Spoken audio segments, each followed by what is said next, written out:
Oke, halo semua. Selamat datang lagi di channel Silvi dan Sigit on Vlog. Bersama saya sendiri Sigit dan istri saya, Silvi, oh ya Mbak Silvi. Jadi di video kedua kami ini, kami selalu akan datang dengan 5 pertanyaan dan 5 jawaban dari Mbak Silvi ya. Harapan kami semoga dengan eh, 5 jawaban tersebut bisa menjadi tambahan informasi walaupun sedikit, bisa menjadi tambahan informasi buat kami dan teman-teman yang memiliki latar belakang dan tujuan yang sama dengan topik yang kami bahas. Topik kali ini Mbak Silvi, teman-teman, topik kali ini adalah terkait dengan beasiswa yang diterima oleh Mbak Silvi ketika S1 dulu ya. benar. Ya, Mbak Silvi itu S1-nya dari tahun berapa? Saya angkatan 2007 2007 teman-teman. Jadi dan sudah lulus. lama. Ya, tahun Ya, 2011 lulus. lulus 11. Tetapi tujuannya adalah walaupun sudah lama di tahun 2007 sampai 2000 berapa Mbak Silvi? 11. 2011, berapa tahun yang lalu itu? Ada Lama lah. lama lah ya. Tetapi ini bisa menjadi bahan pertimbangan buat teman-teman, bisa menjadi lesson learn buat kita dan teman-teman untuk mencari beasiswa di S1. Harapannya seperti itu. Jadi 5 pertanyaan. Saya mulai langsung 5 pertanyaan. Pertanyaan pertama, Mbak Silvi, pertanyaan pertama dari 5 pertanyaan yang ada di laptop saya, Mbak Silvi. Apa nama beasiswanya, Mbak Silvi? Jadi beasiswa yang saya dapatkan itu beasiswa Shell. Beasiswa Shell. Lengkapnya beasiswa PT Shell Indonesia. Beasiswa PT Shell Indonesia. Jenisnya adalah beasiswa prestasi. Jenisnya beasiswa prestasi. Mbak Silvi, bukannya Mbak Silvi jurusannya farmasi ya di Universitas Benar. Gajah Mada ya? Jurusan farmasi di Universitas Gajah Mada, tetapi mendapatkan beasiswa dari PT Shell.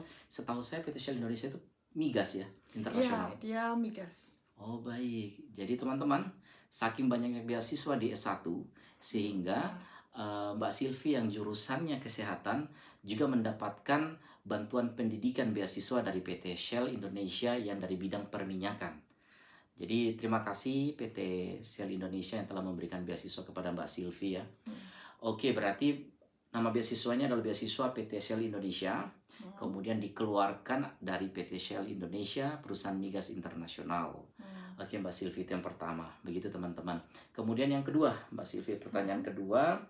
Kapan Mbak Silvi mendapatkan beasiswa tersebut? Di semester berapa sampai berapa? Semester 3 pada Semester- tahun 2008 Semester 3, baik 2008. hingga tahun 2011 saat saya lulus semester 8. Wah. Itu teman-teman, dari semester 3 sampai semester 8. Artinya hampir semua pendidikan Mbak Silvi Ya. dari semester 3 sampai 8. Iya. Oke, terima kasih PT Shell Indonesia. Jadi teman-teman, ini menjadi gambaran harapan besar bahwa teman-teman tidak perlu ragu ketika ada isu dengan biaya pendidikan, terus saja melangkah untuk berkuliah. Harapannya memang kita yakin bahwa di sana akan banyak sekali beasiswa. Salah satu yang didapat oleh Mbak Silvia, yaitu dari semester 3 sampai semester 8. Ya, di semester 3 sampai semester 8. Benar. Ya, hanya 2 semester yang tidak dapat. Jadi luar biasa, teman-teman harus yakin untuk tidak perlu ragu dengan biaya dan biaya pendidikannya begitu. Terus melaju untuk berkuliah sampai selesai. Kemudian pertanyaan ketiga setelah apa nama beasiswanya, kemudian kapan Mbak Silvi mendapatkan beasiswa tersebut. Yang ketiga adalah Mbak Silvi bisa cerita bagaimana kok Mbak Silvi dari jurusan kesehatan gitu ya, kok bisa mendapatkan beasiswa dari PT Shell Indonesia dari migas begitu. Ya, jadi banyak cara untuk mendapatkan informasi mengenai beasiswa. Biasanya melalui kolega, teman, dosen, atau guru. Kemudian juga bisa lewat internet. Kemudian juga bisa lewat papan pengumuman yang berada di pojok-pojok kampus. Nah, kebetulan pada saat S1 dulu, saya mendapatkan informasi beasiswa PT Shell ini dari papan pengumuman di gedung rektorat. Baik, berarti teman-teman, Mbak Silvi ini mendapatkan informasinya dari papan pengumuman yang ada di kampus ya Mbak ya? Iya, benar. Di kampus. Begitu teman-teman, jadi terus mencari banyak sekali sumber Mm. informasi beasiswa, bisa dari yang Mbak Silvi katakan tadi, dari teman mengabarkan via verbal, kemudian mungkin dari internet terbuka. seperti video pertama kami Iya. dikeluarkan websitenya ya Iya. di alamat website tersebut. Langsung menuju website resminya. Betul, dan kali ini Mbak Silvi di papan pengumuman yang ada di kampus. Iya, di papan pengumuman di kampus. Ini lesson learn bahwa terus mencari beasiswa dengan berbagai macam cara. Jika cara A tidak bisa, cari cara B. Cara B tidak bisa, cari cara C. Karena banyak sekali cara mendapatkan beasiswa ya, sumber-sumber beasiswa tersebut ya. Benar. Begitu rekan-rekan ya, mahasiswa atau rekan-rekan adik-adik SMA ya, yang pengen berkuliah dengan beasiswa, terus mencari sumber beasiswa. Banyak sekali sumber beasiswa. Sumber beasiswa untuk S1 ya Mbak Sylvia. Kemudian setelah apa, kemudian kapan, bagaimana sekarang yang keempat Mbak Silvi, bisa nggak Mbak Silvi jelaskan ke saya gitu, syarat yang harus Mbak Silvi kumpulkan atau syarat batas bisa menerima beasiswa tersebut? Jadi syarat yang harus dikumpulkan itu adalah IPK semester 1 dan 2. Kemudian biasanya ada syarat tambahan dari pihak pemberi beasiswanya, seperti misalnya membuat IC. Pada saat saya itu membuat IC tentang kebangsaan.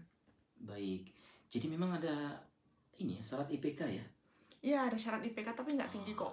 Cuman sekitar 3 atau 3,3 gitu. Waktu itu 3,3, sekitar 3 lah dia. Sekitar 3 itu sudah beasiswa untuk prestasi akademik. Betul. Tapi beasiswa kan banyak jenisnya ya. Dan baik. itu yang paling tinggi memang prestasi akademik, itu pun cuma 3 kan. Iya, dan memang selain IPK juga mempersyaratkan ada IC tadi ya Mbak ya? Semacam IC. Tulisan yang bertema kebangsaan itu ya? Iya. Dan Mbak dinyatakan lolos gitu ya? Iya, okay. benar. Kemudian itu syarat batasnya ya teman-teman. Syarat batasnya mungkin ada beberapa, salah duanya adalah yang pertama IPK semester 1 sama semester 2, karena pengajuan untuk semester 3 ya Mbak ya. Benar. Kemudian untuk ada esai, tulisan yang menjadi bahan pertimbangan juga ya. Iya. Dan waktu itu Mbak Silvi tulisan tentang kebangsaan gitu ya. Iya. Oke Mbak Silvi, terima kasih. Ini pertanyaan terakhir ini Mbak Silvi, yang saya selalu saya selalu menjadikan pertanyaan kelima ini pertanyaan yang paling menarik berdasarkan pengalaman saya. Iya. Yaitu pertanyaan kelima nih teman-teman, setelah pertanyaan pertama apa beasiswa, kedua kapan beasiswanya didapatkan, ketiga bagaimana caranya Mbak Silvi mendapatkan beasiswa tersebut, keempat persyaratan yang dipenuhi waktu itu agar bisa lolos. Ini yang kelima teman-teman, semuanya yang kelima itu adalah berapa angka rupiah yang Mbak Silvi dapatkan di tahun itu, tahun 2008 ya, semester 3 itu, apakah per semester atau per bulan? Silakan Mbak Silvi. Jadi besarnya itu biasanya rata-rata adalah besarnya sebesar biaya SPP. Baik. Nah, pada saat itu biaya SPP-nya itu 3 juta per semester. 3 juta per semester. Jadi itulah yang saya dapatkan. Oh baik.